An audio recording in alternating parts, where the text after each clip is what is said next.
오늘 우리에게 주시는 하나님의 말씀은 고린도전서 1장 18절 말씀입니다. 십자가의 도가 멸망하는 자들에게는 미련한 것이요 구원을 받는 우리에게는 하나님의 능력이라. 오늘 종려주일 그리고 이제 시작되는 고난주간 또 십자가 부흥회를 통해서 저는 우리 교우들이 십자가의 그 영광과 능력을 바라보는 눈이 온전히 열려지게 되기를 축복합니다. 저는 말씀을 준비하면서 우리 교우들이 아직도 거짓 구원에 만족하고 있다는 주님의 그 안타까움을 느꼈습니다. 에베소서 5장 14절에 잠자는 자여 깨어서 죽은 자들 가운데서 일어나라 그리스도께서 너에게 비추이시리라. 잠이 들어있는, 영적으로 완전히 잠이 들어있는데 본인 자신만 그것을 제대로 깨닫지 못하는 그런 그리스도인들이 많습니다. 교회 다니니까, 세례 받았으니까, 또는 내가 직분도 있으니까, 그러니까 나는 구원은 받았을 거라, 그렇게 생각하시는 분들이 여전히 있습니다. 살기는 세상 사람들처럼 살면서 여전히 세상이 좋고 세상이 사랑스럽고 세상의 기대를 다 가지고 살면서 세상 사람들, 구원받지 않은 사람과 실제로 전혀 다르지 않은 삶을 살면서 그래도 나는 구원을 받았을 것이라고 생각하시는 분들이 있습니다. 어떤 때는 불안하지요. 내가 진짜 구원받았나? 그래서 주변을 둘러보니까 다른 사람, 다른 기독교인들도 다 비슷하게 사는 것 같아. 내가 특별히 잘못된 건 아닌가 보다. 이런 엉뚱한 판단을 하시는 분들도 있으십니다. 여러분, 옆에 있는 다른 교인들이 기준 아닙니다. 여러분이 정말 구원받은 믿음이 있는 사람인지 다른 사람 기준 아닙니다. 목사님도 기준 아닙니다. 그렇게 말하는 자체가 저에게 너무 부끄럽고 여러분에게 죄송하지만 목사님들이 싸운다고 싸워도 되는 거 아닙니다. 사도 바울이 고린도 교회에 편지를 쓰면서 고린도 교회에 대해서 언급한 걸 보면 고린도 교인들은 철학을 많이 알고 또 토론에 아주 능한 사람들이었던 모양입니다. 5절에 보면 고린도전서 1장 5절에 모든 언변과 모든 지식의 풍족함으로, 고린도 교인들은 아마 그랬던 모양입니다. 게다가 성령의 은사도 고린도 교회는 얼마나 강하고 풍성했는지 모릅니다. 7절에 보면 너희가 모든 은사에 부족함이 없이 라고 말했습니다. 이런 교회는 참 대단한 교회죠. 지적으로도 뛰어나고 성령의 은사도 강한 교회. 그런데 이 고린도 교회의 문제는 파가 나뉘어서 교인들끼리 그렇게 싸운다는 것이었습니다. 사도 바울은 우리가 진짜 예수를 믿는다면 절대 이런 일은 있을 수 없다고 말하는 겁니다. 우리가 정말 십자가의 복음을 안다면 어떻게 같은 믿음의 형제들끼리 싸울 수 있느냐는, 그래서 다시 십자가의 복음으로 돌아가라. 그래서 오늘 우리가 읽은 본문 말씀에 십자가의 도는 하나님의 능력이라고 말씀하신 겁니다. 여러분, 십자가의 도가 하나님의 능력이라고 말씀하신 것에 대해서 여러분은 잘 이해가 되십니까? 어떤 점에서 그것이 하나님의 능력입니까? 우리를 죄에서 건져내는 능력이기 때문에 그렇습니다.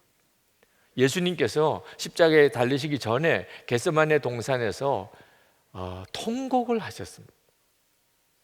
하나님 앞에 정말 눈물로 부르짖으셨다고 그랬습니다.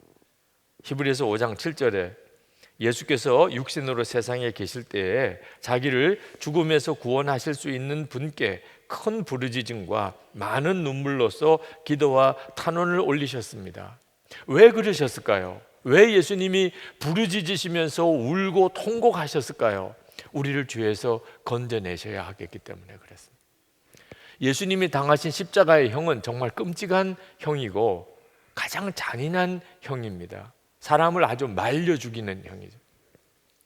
예수님이 십자가 지시기 전에 채찍에 맞으셨는데 그 채찍 가죽 끝에는 쇠 덩어리나 뼈 조각 같은 것들을 달아놓고 그 채찍에 맞으면 살점이 그냥 찢겨나가는 그런 끔찍한 매를 죽도록 맞았습니다.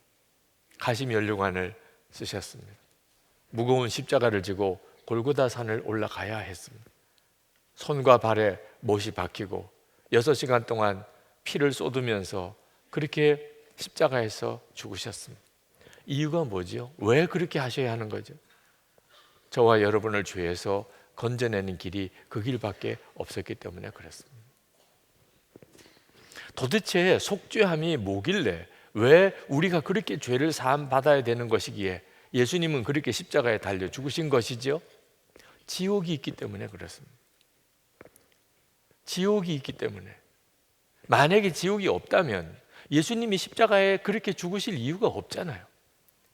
만약에 지옥이 없다면 그걸 모르고 그냥 죽었다 하더라도 큰 문제 없습니다. 그렇죠? 지옥이 없는 걸.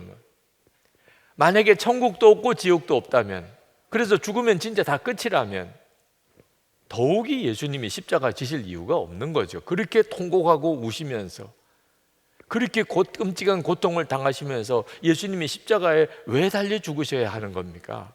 지옥이 있으니까. 지옥에는 가지 말아야 하니까. 사람들이 다 지옥에 갈 수밖에 없는 그런 죄인이니까 예수님께서 십자가에 그렇게 달리신 거죠. 한국교회가 1907년에 강력한 성령의 역사로 부흥이 시작이 됐습니다. 그 한국교회의 부흥은 바로 그 전에 1906년에 인도 카이시 지방에서 일어난 부흥의 연속이었습니다. 한국에 와 있던 선교사님들이 인도 카이시 지방에 부흥이 일어났다는 소식을 듣고 한국에도 이런 역사가 일어나게 해달라고 간절히 기도하기 시작을 했었습니다. 그때 인도 카이시 지방에 일어났던 부흥의 레이놀즈 선교사라는 분이 기록한 것을 보면 이런 기록이 나옵니다. 어른들이 하나님의 은혜를 체험했다는 소식을 들은 어린 아이들이 자기들끼리 모여서 기도하던 중 성령의 가마로 심판주로서의 하나님을 만나게 되었습니다. 그 아이들은 지옥불을 실감하고 두려움에 떨면서 모두 예수님께로 피하자며 기도에 더욱 힘썼습니다. 아이들이 물밀듯 밀려오는 예수님의 사랑을 경험하고 흐느껴 울음을 그치지 않자 어른들이 이유를 물었습니다. 그러자 그들은 십자가의 예수님은 우리를 많이 사랑하셨는데 우리들의 마음 속에는 예수님을 사랑하는 마음이 없어요. 그래서 가슴 아파요 라고 대답했습니다. 정말 알아야 하는데 모르고 사는 것이 있습니다. 사람들이. 그게 지옥의 존재입니다. 부흥이 임했다는 말은 영안이 열려서 지옥에 대한 눈이 뜨였고 하나님의 살아계심과 그리고 예수님의 십자가가 왜 필요한지를 알게 되었다는 뜻이죠. 지옥이 있음을 깨달은 사람에게는 예수님의 이 속죄의 은혜, 십자가의 속죄의 은혜가 가장 큰 복임을 압니다. 시편 32편 1절에 허물의 사함을 받고 그 죄의 가리움을 받은 자는 복이 있도다. 아멘입니다. 저와 여러분이 받은 엄청난 복입니다. 증상이 작아도 아주 절망적인 것들이 있습니다. 예를 들면 에이즈 같은 건. 한번 에이즈에 감염이 되면 그러면 처음에는 증상이 작아도 결국은 그것 때문에 죽습니다. 죄가 그와 꼭 같습니다. 큰 죄, 작은 죄가 따로 있는 게 아닙니다. 내 속에 여전히 죄가 나를 사로잡고 있다면 그러면 우리는 절망입니다. 이것이 우리 인생의 가장 큰 문제입니다. 죄 문제가. 만약 여러분이 30일밖에 살 날이 없다면 여러분에게 있어서 무엇이 문제겠습니까? 30일 있으면 죽습니다. 무슨 음식이 문제겠습니까? 좋은 집이 문제겠습니까? 무슨 옷이 문제겠습니까? 뭘 성공에 대해서가 여러분의 관심이 되겠습니까? 죄 문제밖에 없습니다. 이제 하나님 앞에 어떻게 설 건가? 하나님 앞에 서는 문제의 가장 큰 걸림이 죄입니다. 아니 30일밖에 안 남았으면 그렇고 30년 남았으면 다릅니까? 똑같습니다. 30년 남아도 역시 우리의 문제의 가장 중요한 문제는 죄 문제입니다. 죄 문제가 해결되고 다 용서받은 사람은 죽음이 눈앞에 와도 두렵지 않습니다. 웃으면서 찬송하면서 그렇게 죽음을 맞이할 수 있습니다. 그런데 죄 문제가 해결되지 않은 사람은 죽음 앞에서 그는 두려워 견딜 수가 없습니다. 이를 부득부득 갈고 눈이 뒤집히고 어떻든지 안 죽으려고 발버둥 치는, 그러고 죽으면 정말 온 집안이 다 무슨 저주받은 집처럼 통곡하게 되는 거죠. 죄의 용서함이 얼마나 큰 축복이고 은혜인 줄 아셔야 합니다. 멸망하는 자들에게는 미련한 것이요, 지옥이 있음을 믿지 않는 사람에게는, 그 사람은 멸망하는 자들입니다. 그들에게는 십자가의 복음은 도대체 이해도 되지 않습니다.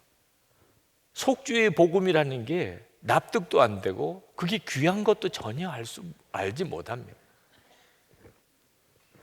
여러분, 예수님께서 십자가에 못 박히실 때 일어난 세 가지 기적을 분명히 아셔야 합니다. 여러분은 어디까지 알고 계십니까? 예수님이 십자가에 못 박히셨을 때 일어난 기적들. 첫 번째 기적은 우리 죄를 예수님이 다 담당하신 겁니다. 죄는 내가 지었는데 예수님이 다 짊어지신 겁니다. 이사야 53장 5절 6절에 말씀했습니다. 그가 찔림은 우리의 허물을 인하며 그가 상함은 우리의 죄악을 인함이라. 그가 징계를 받음으로 우리가 평화를 누리고 그가 채찍에 맞음으로 우리가 나음을 입었도다. 여호와께서 우리 무리의 죄악을 그에게 담당시키셨도다. 내가 져야 될 죄값을 예수님이 다 짊어지셨다는 것입니다.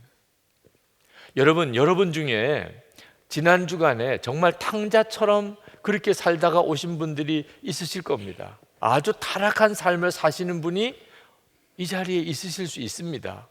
제가 손들어 보라고는 안 하겠습니다. 여러분 자신이 알 테니까요. 내가 오늘 이렇게 교회 와서 예배는 드리지만 내가 실제로 살기는 너무 비참하게, 너무 부끄럽게 살고 있어. 여러분, 그분에게도 하나님은 정말 말씀하고 싶어 하십니다. 내가 너를 얼마나 사랑하는 줄 아니? 하나님 자신보다도 그를 하나님은 더 사랑하십니다. 십자가에서 하나님이 우리에게 정말 믿게 하고 싶어 하시는 게 뭔 줄 아십니까? 우리를 정말 사랑하신다는. 탕자가 아버지 유산 미리 달라고 그래서 그걸 다 허랑방탕하게 쓰고 나중에 굶어 죽을 지경이 됐습니다. 그때 어떤 사람이 그 탕자에게 찾아가서 너 무슨 일이 있어도 아버지한테는 돌아가지 마. 아버지가 아주 이를 부득부득 갈고 있어. 너 보면 아마 잡아 죽이려고 그럴 거야. 그러면요, 그 탕자의 아버지가 몽둥이 들고 쫓아다니면서 왜 그런 말 하냐고 아마 할 겁니다. 너 지금이라도 아버지께 돌아가. 아버지 지금도 기다리고 계셔. 아버지 너 정말 사랑하고 계셔. 그러면 그 아버지가 얼마나 감사하겠습니까? 저는 오늘 그와 똑같은 마음입니다. 여러분이 어떤 죄를 지었든지, 여러분이 얼마나 방탕하게 살았든지 하나님은 여러분을 사랑하십니다. 왜? 여러분의 죄를 예수님이 다 짊어지셨습니다. 강도짓을 했습니까? 주님, 내 죄를 내가 짊어졌다. 창녀로 살았습니까? 주님, 내 죄를 내가 다 짊어졌다. 사람을 죽였습니까? 주님, 내 죄를 내가 다 짊어졌다. 그게 십자가 능력이고 십자가의 영광입니다. 이것이 십자가에서 일어난 기적입니다. 여러분의 죄를 주님이 다 짊어지셨습니다. 두 번째, 십자가에서 나타난 두 번째 기적은 예수님께서 우리를 대신해서 죽으셨다는 것입니다. 로마서 5장 8절입니다. 우리가 아직 죄인 되었을 때 그리스도께서 우리를 위하여 죽으심으로 하나님께서 우리에게 대한 자기의 사랑을 확증하셨느니라. 예수님께서 나 대신 죽으셨어요. 내가 죽어야 되는데 예수님이 대신 죽으셨어요. 그래서 우리가 지옥에서 건짐을 받은 겁니다. 그런데 예수님이 나를 대신해서 죽으셨다는 말은 좀 더 정확하게 표현하면 내가 예수님을 죽였다는 것입니다. 여러분, 예수님을 누가 죽였습니까? 그냥 생각나는 대로 한번 여러분 대답해 보시기 바랍니다. 빌라도가 죽였죠. 사도신경에서 내내 그렇게 고백하고 있잖아요. 빌라도. 그 유대인 대제사장이 죽였겠죠. 로마 병정들이 실제로 손발에 못 박고 창 찔러서 죽였죠. 아직도 십자가를 모르는 것입니다. 예수님을 누가 죽였지? 빌라도가 죽였나? 유대인들이 죽였나? 로마 병정이 죽였나? 예수님은 누가 죽였나? 내가 죽였다는, 내가 예수님을 죽였다는 이 사실이 여러분 정말 믿어지십니까? 우리가 자식을 위해서 죽는 부모를 봅니다. 그럴 수만 있다면 자식을 살리기 위해서 부모가 죽을 수 있지요. 그런데 그런 경우에 자식이 부모를 죽였다고 말은 하지는 않습니다. 나라 위에 죽는 사람 있죠. 많지요. 우리나라가 그런 사람들 때문에 사실 지금까지 이렇게 지켜진 것이기도 하지요.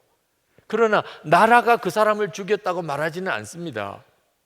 그런데 예수님이 우리를 대신해서 죽으신 경우 우리는 지옥 갈 죄인이었는데, 사랑스러운 자녀도 아니고 사랑스러운 내 조국도 아니고 지옥에 갈 수밖에 없는 죄인인 나를 위해서 예수님이 죽으신 것은, 그것은 의미가 전혀 다릅니다.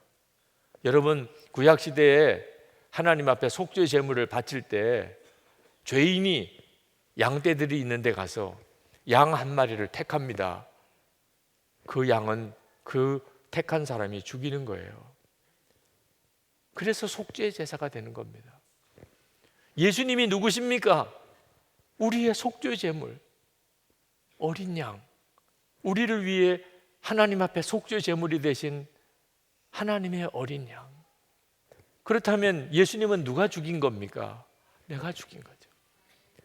그 사실이 분명히 깨달아지는 순간에 우리의 삶은 완전히 뒤집어집니다.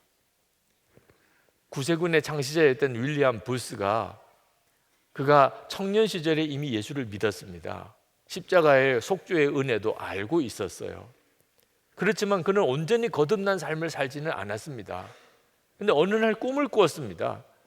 꿈에 예수님이 골고다 십자가에 매달려 계시는 것이 보였습니다.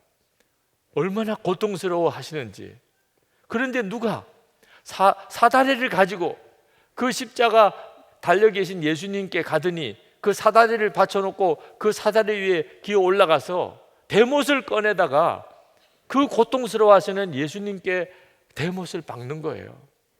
그걸 보고 윌리엄 부스가 견딜 수가 없었습니다. 이놈아, 너 도대체 누구냐?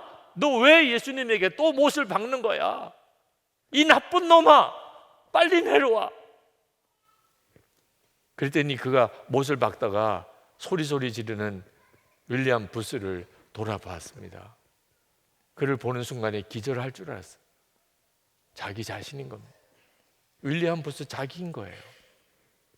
그리고 잠에서 깼습니다. 예수님을 못 박은 자가 누구냐? 나구나. 그리고 윌리엄 부스의 삶은 완전히 달라졌어요. 주님의 십자가 그냥만 바라보고 끝날 문제가 아닙니다. 예수님의 십자가에서 일어난 세 번째 기적이 뭔지 아십니까? 예수님과 우리가 십자가에서 온전히 하나가 되었다, 연합하였다는 것입니다. 로마서 6장 3절 4절입니다. 세례를 받아 그리스도 예수와 하나가 된 우리는 모두 세례를 받을 때에 그와 함께 죽었다는 것을 여러분은 알지 못합니까? 그러므로 우리는 세례를 통하여 그의 죽으심과 연합함으로써 그와 함께 묻혔던 것입니다. 그것은 그리스도께서 아버지의 영광으로 말미암아 죽은 사람들 가운데서 살아나신 것과 같이 우리도 또한 새 생명 안에서 살아가기 위함입니다. 예수님께서 십자가에 죽으실 때 예수님만 십자가에 죽으신 게 아니고 이제 예수를 믿는 모든 사람들은 예수님과 하나가 되어 연합하여 그도 십자가에서 죽었다. 우리가 예수님과 함께 십자가에 죽었기에 세례받았다는 이유는 우리가 예수님의 부활의 생명으로 주님과 함께 살게 되기 위해서 그랬다는 것입니다. 왜 하나님이 이런 일을 하셔야 되죠? 정말 믿어지지도 않고 이해도 잘 안 되는, 예수님과 함께 내가 연합하여 십자가에서 죽었다는, 왜 이런 일을 하나님은 하신 거죠? 십자가에서 일어난 첫 번째 기적, 두 번째 기적, 내 죄를 다 짊어지시고 나 대신하여 십자가에 죽으신 그 은혜만 가지고도 우리 죄는 사함을 받습니다. 우리의 모든 죄는 다 사함을 받습니다. 그러나 죄 사함을 받고 난 다음에 사는 것은 어떻게 할 거냐는 거야. 죄 사함 받고 난 다음에 속죄함은 받았습니다. 다 용서받았습니다. 그런데 이제 살아가는 삶은 어떠냐는, 우리가 속죄함을 받았다고 새 삶을 살 그런 능력이 있습니까? 아니, 죄 용서함을 받았다고 그가 올바르게 산다는 보장이 있습니까? 죄 용서는 받았습니다. 그런데 살기는 또 여전히 옛날처럼 사라집니다. 육신과 죄의 종노릇 하고 삽니다. 그러니 예수를 믿었다는 사람, 속죄의 확신이 있다는 사람이 이상한 사람처럼 보이는 겁니다. 세상 사람들이 그 속죄의 확신을 가진 그리스도인들을 보면서 아주 역겹게 느끼고 위선적으로 느끼고 이기적으로 느끼고 독선적으로 느끼는 이유가 거기에 있습니다. 속죄함을 받았다면서, 모든 죄 사함을 받았다면서 살기는 어떻게 나랑 똑같아? 저 거짓말쟁이 봐, 저 위선자들 봐, 저 독선자들 봐, 그렇게 말하는 겁니다. 속죄는 받았는데 새 삶을 살 힘은 없습니다. 그래서 첫 번째, 두 번째 기적으로 끝날 수 없는 겁니다. 세 번째 기적이 필요한 겁니다. 예수님과 함께 죽고 옛사람이 이제는 예수님으로 연합하여 예수님의 생명으로 사는 역사가 일어나야 하는 겁니다. 그렇게 되어야 우리도 또한 새 생명 안에서 살아가기 위함입니다. 새 생명으로 사는 역사가 일어나는 거죠. 그러므로 예수님의 십자가, 주님만 달려 죽은 십자가 아닙니다. 나도 죽은 십자가입니다. 여러분, 이번 한 주간, 고난 주간 주님의 십자가를 묵상하는데, 주님이 저렇게 죽으셨구나, 저렇게 고통을 많이 당하셨네, 이렇게 끝나서는 안 됩니다. 나도 죽은 십자가입니다. 이 사실을 분명하게 알 때야 이 고난 주간은 그냥 넘어갈 수가 없습니다. 그냥 그런 절기인가 봐, 예수님이 십자가에 돌아가신 거 그냥 기념하는 절기인가 봐. 여러분 자신이 달려 죽은 십자가인 것입니다. 여러분이 이 사실을 분명하게 알 때야 비로소 예수님의 생명으로 살게 됩니다. 나는 안 죽었나 봐요. 제발 그렇게 말하지 마시기 바랍니다. 믿음이 없으니까 그런 고백을 하지만 이제는 말이라도 그렇게 하면 안 됩니다. 안 죽으면 어떻게 다시 부활의 삶을 삽니까? 죽지도 않은 사람이 어떻게 살 수 있습니까? 예수님의 생명으로 산다는 말 자체를 못하는 거예요. 내가 죽지 않았으면. 하나님이 그렇다고 우리에게 은혜를 주셨으면 우리는 그냥 아멘으로 받으면 되는 겁니다. 나는 죽었습니다. 고난주간은 예수님과 결혼식 하는 주간입니다. 주님과 우리가 온전히 연합하여 이제는 주님과 함께 사는 그 놀라운 삶이 시작되는 것입니다. 지옥이 있음을 믿지 않으면 지금 드린 이 이야기는 다 허사입니다. 진짜 미련한 이야기입니다. 지옥이 있지 않다면, 그렇다면 우리 죄를 주님이 짊어지셨고 우리 대신해서 죽으시고 우리와 온전히 연합하셨다는 말 전체가 다 사실 의미가 없습니다. 지옥이 있다면, 그러면 그 십자가에서 우리는 온전히 지옥에서 건짐을 받습니다. 지옥에서 건짐을 받고 예수님의 생명으로 사는 자가 되었다는 사실을 정말 알고 나면 그 다음에는 하나님께 더 이상 이것 주세요 저것 주세요 할 것도 없습니다. 내가 지옥에서 건짐을 받았다는 것 자체만 가지고도 충분합니다. 다시는 죄를 범하지 말라. 답답한 말씀 아닙니다. 여러분, 다시는 독약을 마시지 말라. 어떻게 그렇게 살 수 있어요? 이런 사람이 있습니까? 다시는 독약 마시지 말라. 당연하죠, 당연. 다시는 죄를 범하지 말라. 지옥이 있음에 눈이 뜨인 사람에겐 죄는 지옥에 가게 만드는 것입니다. 그러니 주여, 주님 그 말씀대로 제게 이루어지게 해주소서. 정말 죄와는 이제는 정말 담쌓고 싶은 거예요.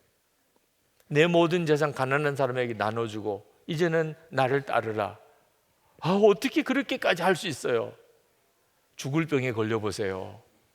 돈 다 쓰고도 고칠 수만 있다면 돈 아깝지도 않아요. 죽을 병 하나 고칠 수 있다면, 육신의 병.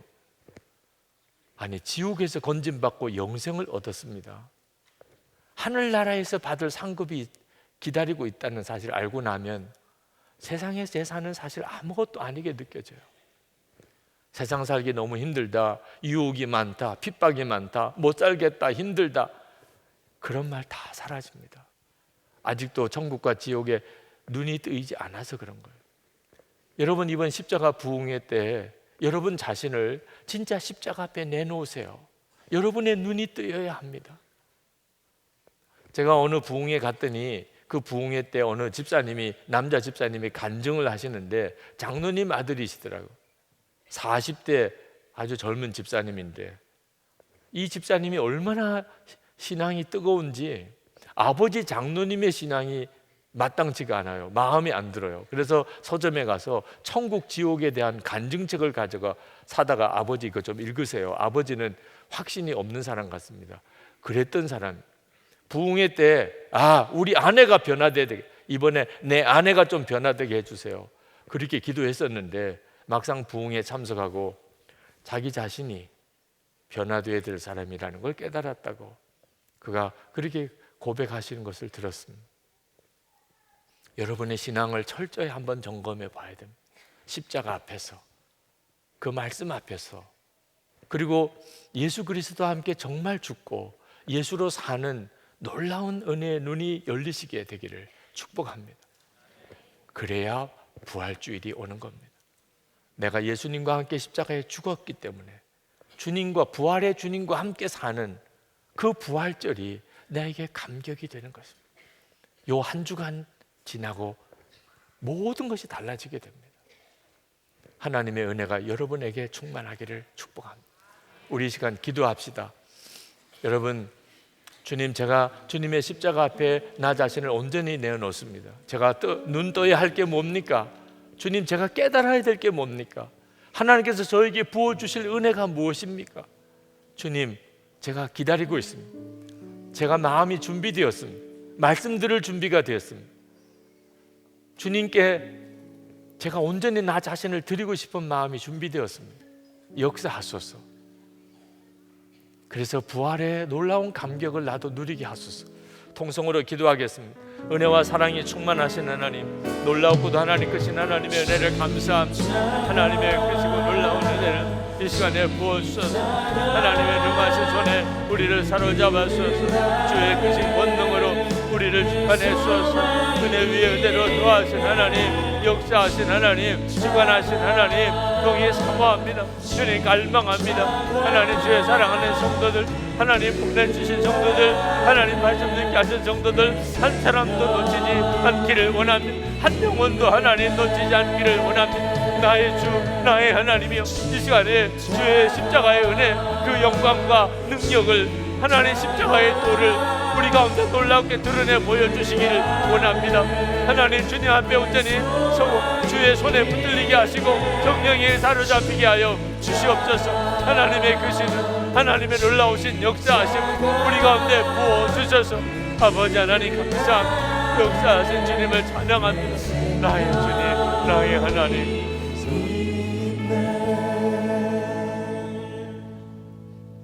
아버지 하나님, 정말 마음의 소원입니다. 오늘 이 예배당에 와서 예배드리는 사람 중에 한 사람도, 하나님 정말 한 사람도 지옥에 가는 자가 없기를 원합니다. 영상으로 듣든 인터넷으로 듣든 오늘 말씀을 들은 이들 중에 정말 한 사람도 그 영혼을 잃어버리지 않게 되기를 원합니다. 십자가의 그 기적, 말할 수 없는 그 능력과 영광을 하나님 허락해 주소서. 사모합니다. 갈망합니다.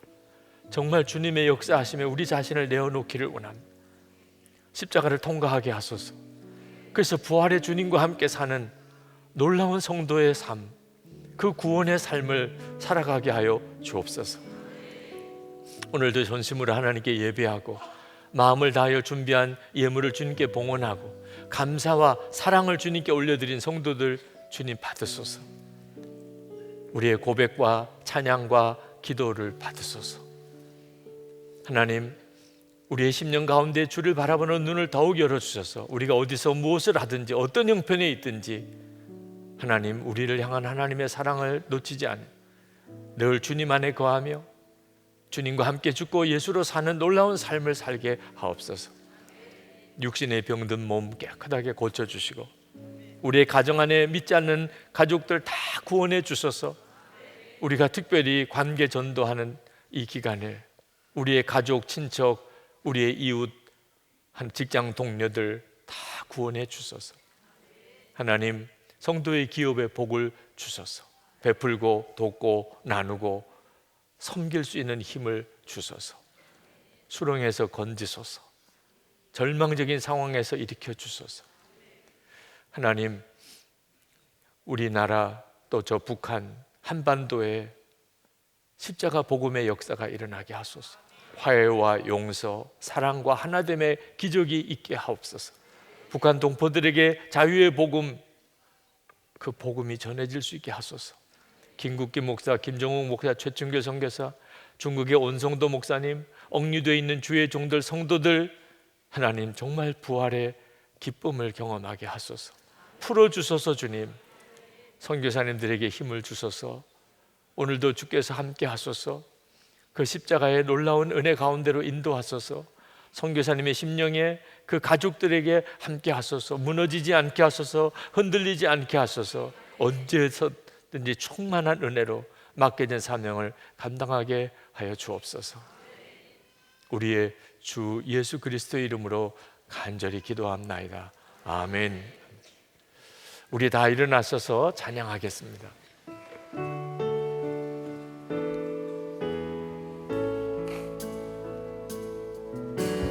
무엇이 변치 않아 내 소망이 되며 무엇이 한결같아 내 삶을 부으리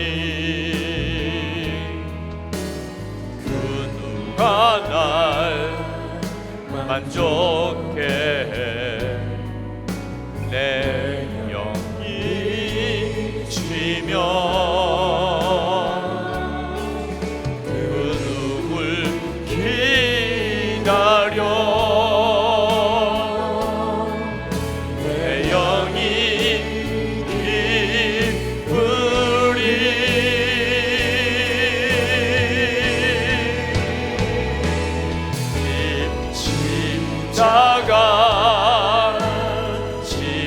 십자가 그 그늘 아래 내 소망이 있네.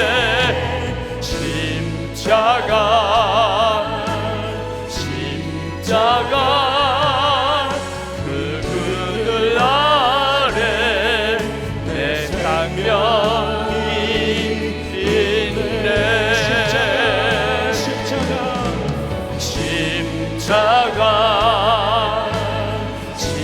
십자가 그 그늘 아래 내 소망이 있네.